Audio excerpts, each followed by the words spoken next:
চলছে ফুটবল বিশ্বকাপ, আর ফুটবল বিশ্বকাপের উন্মাদনা গোটা বিশ্ব জুড়ে। আর সেই ফুটবল জ্বরে ভাসছে গোটা ভারতবর্ষ। তবে এবার সমস্ত বিতর্ক পেরিয়ে দেখা গেল যে সেমিফাইনালে পৌঁছে গেছে আর্জেন্টিনা। শেষ চারের যুদ্ধে সামনে কঠিন প্রতিপক্ষ রয়েছে ইংল্যান্ড।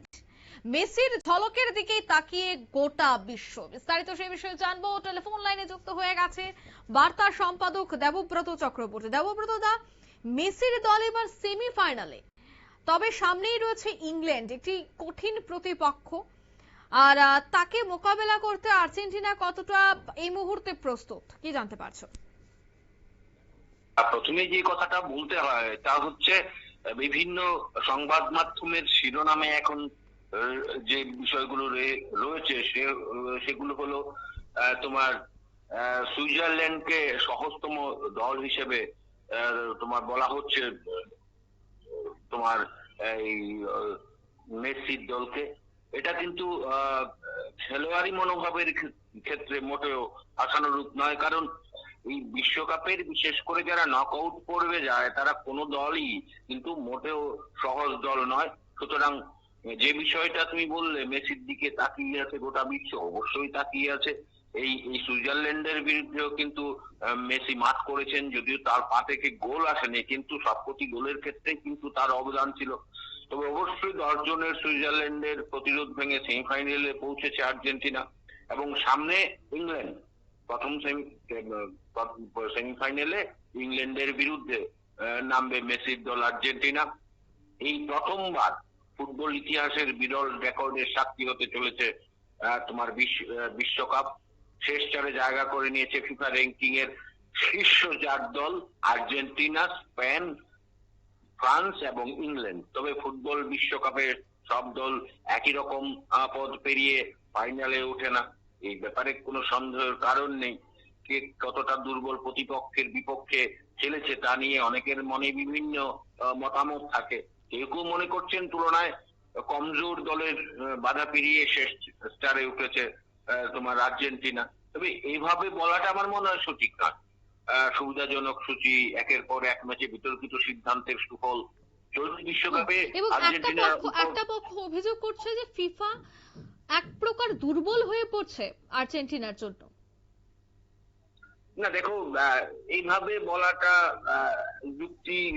যুক্ত আমার মনে হয় না হবে। প্রত্যেকটা দেশের বিশেষ করে দলগুলোর প্রতিনিধিরা থাকে। ফিফা তো আলাদা কোনো গ্রহ থেকে আসা একটি সংস্থা নয়, প্রত্যেকটা দেশের প্রতিনিধিরা থাকে। এই ক্ষেত্রে যেভাবে বলা হচ্ছে সেটা আমার মনে হয় না সঠিক। তবে বিতর্ক থাকতেই পারে, বিতর্ক হবে। এই বিতর্কের মাঝেই কিন্তু আজকের জয়টা কিন্তু ঠিক তাই। তবে একাংশের অভিমত চলতি বিশ্বকাপে আর্জেন্টিনার উপর ফুটবল ঈশ্বর যেন একটু বেশি সদয়, অন্তত নিন্দুকরা তেমনটাই দাবি করছেন, জানিয়ে সোশ্যাল মিডিয়ায় কটাক্ষ কথাও কম শুনতে হচ্ছে না আর্জেন্টিনার ফুটবলারদের। তবে বিশ্বকাপের মতো আসলে যে কোনোটা বারবার আমি বলতে চাই, বিশেষ করে নকআউট পর্যায়ে কোনো দুর্বল দল থাকে না। গ্রুপ পর্ব পেরিয়ে আসার পর প্রতিটি ম্যাচেই স্নায়ুর চাপ থাকে সমান, সেখানে সেখানে লড়াই হবে, এটাই কাম্য, এবং সেটাই দেখা গেছে নকআউটে। তো সুতরাং যেভাবে খেলাটা চলছে তা নিয়ে অযথা বিতর্কে যা তোমার প্রয়োজন নেই। যেমন রাউন্ড সেই দিক থেকে তোমার ফিফার ক্রমতালিকায় 64 নম্বরে থাকা তোমার কেপ ভার্দে স্পেনের যাবতীয় আক্রমণ প্রতিরোধ করে লাইমলাইটে চলে এসেছিলেন। হ্যাঁ, আফ্রিকার এই পুচকে দেশটি। কে ভেবেছিল যে তোমার বসিনা তোমার ক্লাব রোডারের উরুগুয়েকেও আটকে দেবেন তারাই প্রবল চাপে রেখেছিলেন লিওনেল মেসির আর্জেন্টিনাকে। 120 মিনিটের রুদ্ধশ্বাস লড়াইয়ে 2-3 ব্যবধানে হেরেও মন জয় করে নিয়েছিলেন তারা। এখন লোকের মুখে মুখে কেপ ভার্দের নাম। আবার আসা যাক তোমার মিশরের বিরুদ্ধে শেষ 16 ম্যাচে তোমার 79 মিনিট পর্যন্ত 2 গোল পিছিয়ে থাকার পর দুর্দান্ত ভাবে ঘুরে দাঁড়িয়ে মিশরকে তোমার 3-2 গোলে হারিয়েছেন মেসিরা। আর্জেন্টিনার কাছে হার মেনে নিতে পারেনি র্যাঙ্কিং এ 24 নম্বরে থাকা মিশর ফুটবল সংস্থার সভাপতি হানি আবু রিদা ফরাসি রেফারি তোমার ফ্রাসোয়া লেটেস্কি জানিয়েছেন যে বিষয়টি যথেষ্ট জটিল। তবে দেখো, খেলার মাঠে যা হয় সরাসরি সামনাসামনি, সব এখন এত প্রযুক্তি, এত একদম। সুব্যবস্থা, হুম। কোনো কিছু তোমার চোখে হুম। চোখে ফাঁকি দেওয়ার সুযোগ নেই। তবে যে বিষয়টা এখন খুব গুরুত্বপূর্ণ, এবং এটা একটা ইতিহাস, দীর্ঘ বছর পরে একটা তোমার প্রথমবারের মতো এমন একটা হচ্ছে। হুম। আর ফুটবল ইতিহাসে বিরল রেকর্ড সাক্ষী হতেছে বিশ্বকাপ।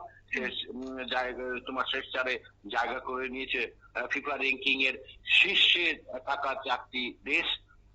এর মধ্যে আর্জেন্টিনা, একদম। স্পেন, হুম। ফ্রান্স এবং হুম। ইংল্যান্ড।